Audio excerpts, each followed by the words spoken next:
Hi friends, இன்றைக்கி வந்து மகா கந்த சஷ்டி விரதம் டே 1 தான் வந்து பார்க்க போகிறோம். இதுதான் வந்து ஃபஸ்ட் இயர் நான் இருக்கிறது.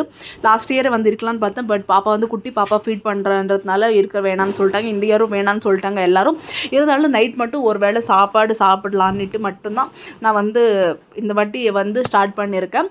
ரொம்பவே சந்தோஷமாக இருக்குது. நைட்டெல்லாம் தூக்கமே வரல. நைட் வந்து 2:30க்கெல்லாம் வந்து எழுந்திரிச்சிட்டேன்.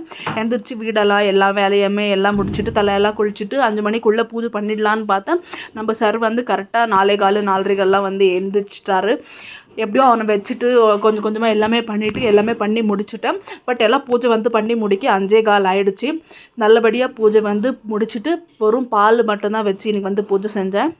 இவ்வளோ எல்லாமே பண்ணிவிட்டு வேலு எல்லாமே இருந்துட்டு வந்து முருகருடைய ஃபோட்டோவே இல்லாமல் ஃபோனில் வந்து ஃபோட்டோ எடுத்து கூகுளில் வந்து பூஜை பண்ணேன். ஏம்மா ஃபோட்டோ இல்லையான்னு கேட்டால் ஆமாங்க இல்லை, கண்டிப்பாக நாளைக்கு வந்து வாங்கி வச்சுட்டு பூஜை பண்ணணும் அப்படின்னு தான் வந்து நினச்சிட்டு இருக்கேன். பூஜை எல்லாம் செஞ்சு முடிச்சுட்டு கந்த சஷ்டி கவசம் எல்லாம் வந்து போட்டுட்டு அப்புறமா 108 முருகரோடைய போற்றியும் வந்து பாடிட்டு சூப்பராக வந்து டே 1 வந்து முடிச்சாச்சு. நீங்களும் வந்து சஷ்டி விரதம் இருக்கீங்களா? என்னென்னலாம் பண்ணுறீங்க? எப்படி நீங்கள் வந்து சஷ்டி விரதம் இருக்கிறீங்க அப்படின்னு கண்டிப்பாக கமெண்ட்டில் சொல்லுங்கள். எனக்கும் வந்து கொஞ்சம் யூஸ்ஃபுல்லாக இருக்கும். நெக்ஸ்ட் இயர்லேருந்து கண்டினியூ பண்ணேன். அப்படியே பாப்பா வந்து தூங்கவே இல்லை, எழுந்திரிச்சிட்டே இருந்தான். ஸோ அவனும் வந்து சாமியெல்லாம் கும்பிட்டு சூப்பராக வந்து முடிச்சிட்டோம். அப்படியே ஆயுத பூஜை வந்து முடிக்காமே இருந்தது ஆயுத பூஜை அப்போ. அதனால் தீபாவளிக்கு சூப்பராக பூஜை போட்டு முடிச்சிட்டோம்.